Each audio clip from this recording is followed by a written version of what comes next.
Hi, this is Dr. P.K. Talwar, cosmetic surgeon, New Delhi, and I'm practicing cosmetic surgery for more than 30 years now. हमारी एक patient की inquiry है कि droopy eyes के लिए क्या ट्रीटमेंट किया जा सकता है।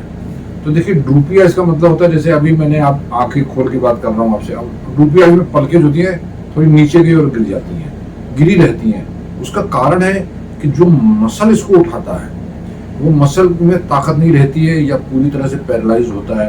तो डिपेंड करता है कि ये जो ड्रूपी आइज की प्रॉब्लम या टोसिस की प्रॉब्लम ये एक्वायर्ड है, मतलब बाद में हुई है किसी बीमारी से या एक्सीडेंट के कारण, या ये कंजेनाइटल है।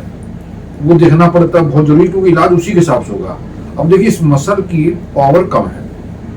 अगर पावर थोड़ी बहुत कम है, मैं नहीं कह सकती, तो फिर इस मसल को थोड़ा काट देते हैं और इसको सिल देते हैं। उससे क्या होता है कि जो मसल की टोन है वो जो थोड़ी बढ़ जाती है, उसमें खिंचाव थोड़ा बढ़ जाता है और फिर वो पलकों को ऊपर नीचे किया जा सकता है इसको। लेकिन अगर मसल पूरा ही पैरालाइज्ड है तब फिर उसमें इसको मसल को काट के करने का कोई फायदा नहीं रहता है। फिर इसको फिक्स कर दिया जाता है आईलिड को हड्डी से, या फिर सिलिकॉन के जो होते हैं इसके बैंड जाते हैं उसके द्वारा इनको सिल के प्रॉपर शेप में दिया जा सकता है।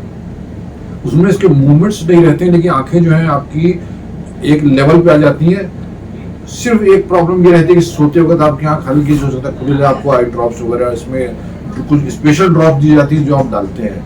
तो बेसिकली टोसिस में या तो हम मसल को प्लाइकेट करते हैं या काटते हैं, अगर उसमें ताकत है तो। अगर ताकत नहीं है, बिल्कुल ही काम नहीं कर रहा है, तो फिर हम यूजुअली इसको बांध दिया जाता है। तो ये दो तरीके होते हैं टोसिस को ठीक करने के, जिसको आप ड्रूपी आइज कहते हैं।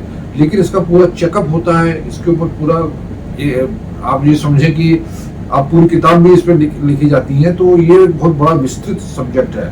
लेकिन अगर आपको टोसिस की प्रॉब्लम है तो आप पहले चेकअप के लिए आइए, उसको एसेस किया जाएगा, आपकी आई साइड को भी एसेस किया जाएगा।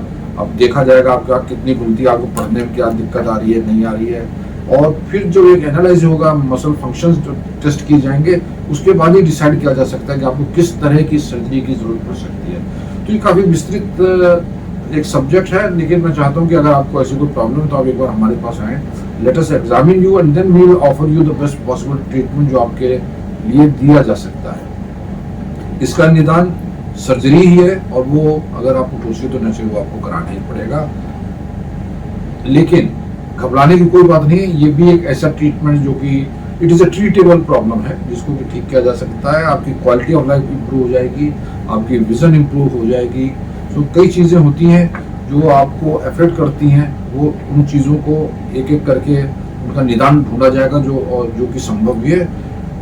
लेकिन मैं हमेशा एक चीज़ कहता हूँ कि आपका थॉरो चेकअप बहुत ज़रूरी है। आप पहले अपने ऑप्थेल्मोलॉजिस्ट को भी दिखा सकते हैं, फिर आप कॉस्मेटिक सर्जन के पास आइए, वो आपको टोसिस का फिर इलाज करेंगे उसी हिसाब से, and hopefully you will be all right.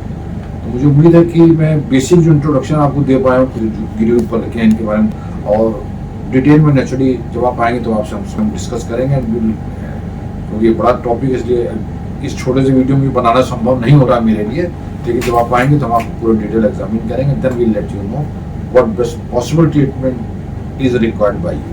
तो मुझे उम्मीद है कि काफ़ी हद तक मैं आपके शायद प्रश्न का उत्तर दे पाया हूँ। लेकिन इसके अलावा भी आपके मन में कोई प्रश्न है, कोई शंका है जिसका आप समाधान चाहते हैं, तो आपका स्वागत है। आप हमारी टीम से संपर्क करें। हमेशा की तरह हमें बड़ी खुशी होगी आपको किसी प्रश्न का। और अगर आपको वीडियो पसंद आया तो कृपया से लाइक और सब्सक्राइब करना। Thank you very much.